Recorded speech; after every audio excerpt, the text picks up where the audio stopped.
Oke, Bismillahirrahmanirrahim. Assalamualaikum warahmatullahi wabarakatuh. Bertemu lagi dengan saya Pak Yanto di channel YouTube saya Yanto Tanjung, channel belajar bahasa Inggris secara mandiri dengan moto dari Unja untuk Indonesia. Bagi yang belum kenal, saya selalu memperkenalkan diri di awal. Saya adalah dosen bahasa Inggris di Universitas Jambi, pengalaman mengajar 25 tahun lebih. Jadi dosen 22 tahun, S1, S2, S3 saya pendidikan bahasa Inggris. Saya pernah kuliah di 3 universitas di Australia, Flinders University, Murdoch University, dan Edith Cowan University, dan ijazah saya asli. Saya juga penulis lebih dari 20 buku ya, salah satunya yang ini.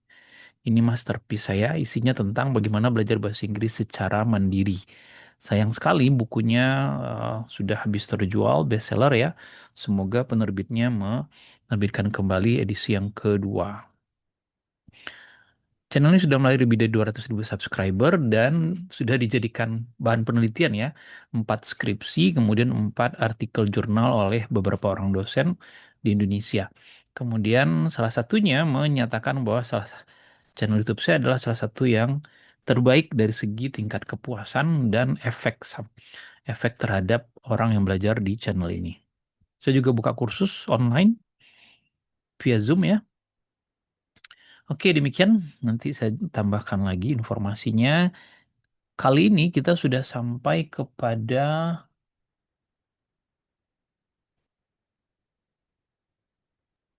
pembahasan soal 1 sampai 19.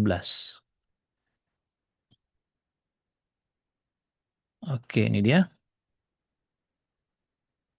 Nah, 1 sampai 19 ini buku TOEFL-nya yang kita pakai adalah Longman Preparation ya. Ini untuk advance.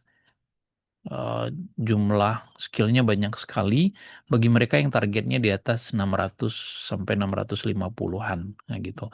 Sedangkan yang bagi pemula, saran saya ditonton dulu playlist belajar TOEFL bagi pemula. Itu menggunakan buku Longman Introductory for the TOEFL Test. Nah, mari kita bahas. Nah, hal pertama ketika melihat soal itu adalah melihat subjek dan verb-nya. Yang kedua, subjek verb, konektor subjek verb kalau dia kalimat majemuk. Baru hal-hal lain. Jadi ketika melihat titik-titik di depan berarti yang hilang subjek itu yang pertama. Kemudian kita cari, oh ya by the way ini ada di buku Longman halaman 141 ya. Jadi yang kita cari subjeknya, mari kita cek verb-nya. Apakah ada verb? Ini objek preposisi, objek preposisi, to infinitif. Jika tidak ada verb. Nah, mana susunan yang seperti itu? Ini dia. Ini there was, ya. There-nya bisa sebagai subjek, ini verb-nya. Atau ada juga yang menganggap ini dibalik ya, ini subjek yang sesungguhnya. Tidak ada masalah ya. Kalau ini hanya subjek saja, ini terbalik, ini subjek saja ya. Nggak nyambung juga dengan many varieties. Number two, the wages blah blah blah that board are worth from 1 to 20 points. Mari kita cek subjeknya ini, kemudian verbnya ini. Karena subjek dan verb sudah ada, ini subjek dan verb salah, ini verb, ini verb. Berarti yang ini. Preposisi tidak mempengaruhi subjek dan verbnya. Number three, blah blah blah, producing many new movies for release after the new season begins. Ini subjeknya hilang. Kemudian ada konektor di sini. Ini subjek kedua. Ini verb kedua. Berarti yang hilang adalah subjek dan verb ya. Ini subjek dan verb. Ini subjek saja. Ini subjek saja. Ini ada konektor. Kita nggak butuh konektor. Demikian nomor 3. Nomor 4. Blah blah blah that Emily Dickinson wrote 24 were given titles and 7 were published during her lifetime. Ini wrote, ini verb, ini subjek, ini konektornya. Berarti yang hilang subjek dan verb tapi harus nyambung dengan kalimat ini. Bisa saja subjek dan verb, bisa saja hal lain. Nah ini yang paling mungkin, yang ini ya, Ini nggak mungkin, ini juga tidak mungkin. Ini subjek saja. Tetapi masalahnya dengan ini tidak nyambung kalimatnya. There were 1,800 poems that Emily Dickinson wrote. 24 were given titles. Jadi nggak nyambung. Nah, yang paling nyambung ini dari segi makna. Dari 1.800 puisi yang ditulis Emily Dickinson, 24 diantaranya diberikan judul dan 7 itu dipublikasikan selama masa hidupnya. Jadi kan itu, dari 1.800 maka 24 begini. Kalau yang ini dari segi mana nggak cocok, terdapat 1.800 puisi yang Emily Dickinson wrote. 24 diberikan dan seterusnya. Ini lebih cocok ya.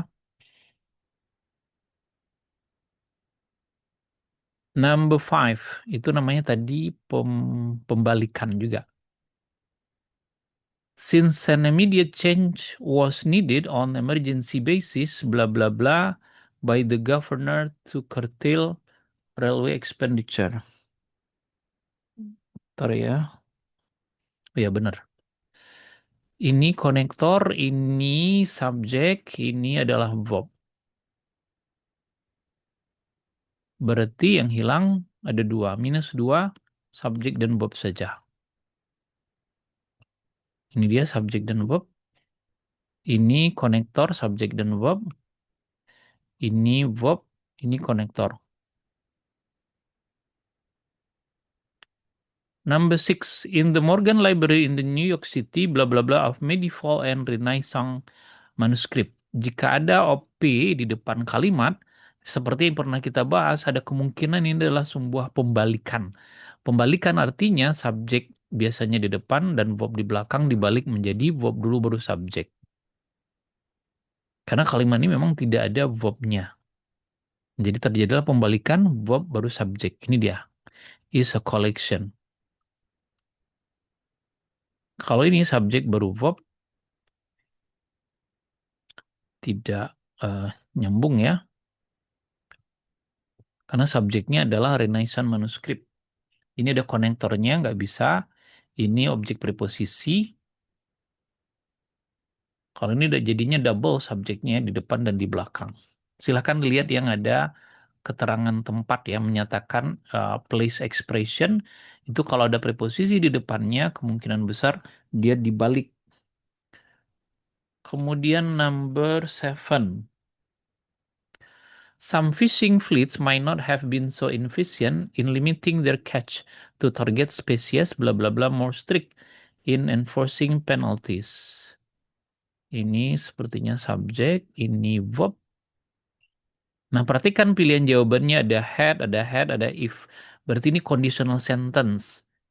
Nah, conditional sentence-nya sudah ada subjek dan verb, yang hilang itu adalah konektor subjek verb yang berupa if. Nah, ada if yang ini. Kalau kita jawab ini subjek, verb, ini head-nya harusnya diikuti verb 3. Ini nggak ada verb 3-nya. Nah, ini ada nih verb 3-nya, subjek, verb, tapi tidak ada konektornya. Nah, ini ada if juga, tapi subjek dan verb.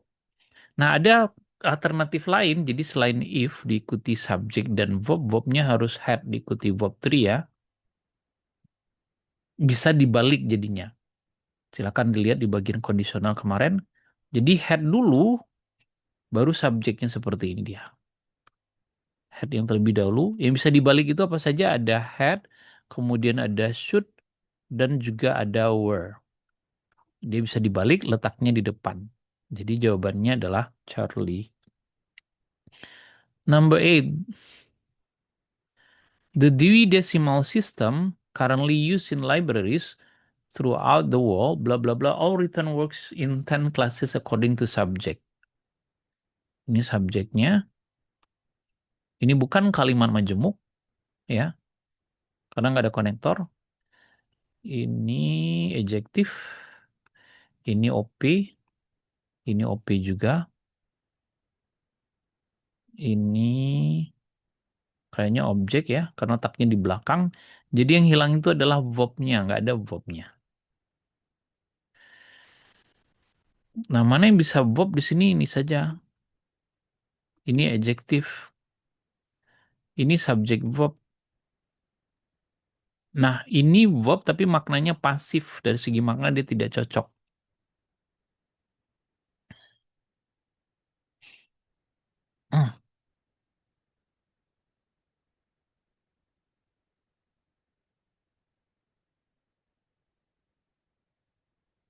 Oke, jadi dari segi makna cocoknya dia aktif ya.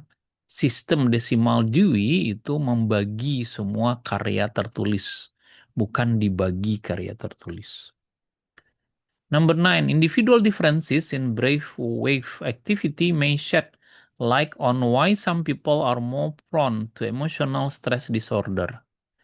Mari kita lihat dulu, ini subjek, ini OP, ini verbnya, ini konektor ya, ini subjek, ini verb, ada kata more. Nah, kata more menunjukkan bahwa kalimat ini adalah comparison, membandingkan ya. Kalau ada membandingkan, more itu pasangannya adalah than. Satu-satunya than yang ini. Yang di atas itu bukan than ya, yang di atas itu bukan salah tulis, memang that dia.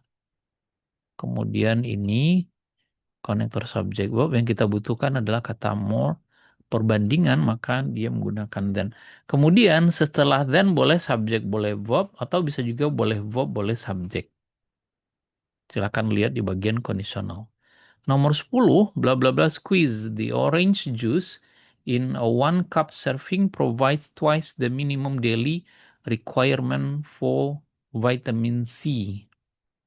Yang sudah ada ini subjek, OP ini verb, berarti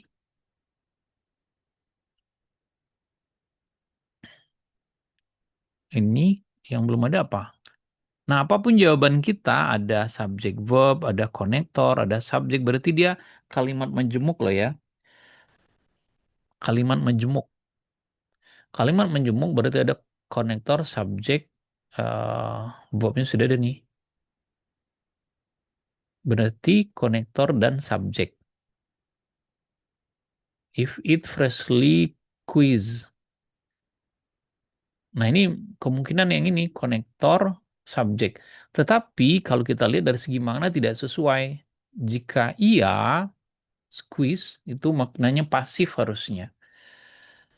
Nah, sebetulnya bisa menggunakan bentuk kemarin kita pelajari reduce ya, menghilangkan subjek dan verbnya lalu diganti dengan adjektif. Nah, jawaban yang tepat adalah ini. If freshly squeezed. Bukan it is, kalau ini nggak ada konektornya, ini nggak ada konektornya.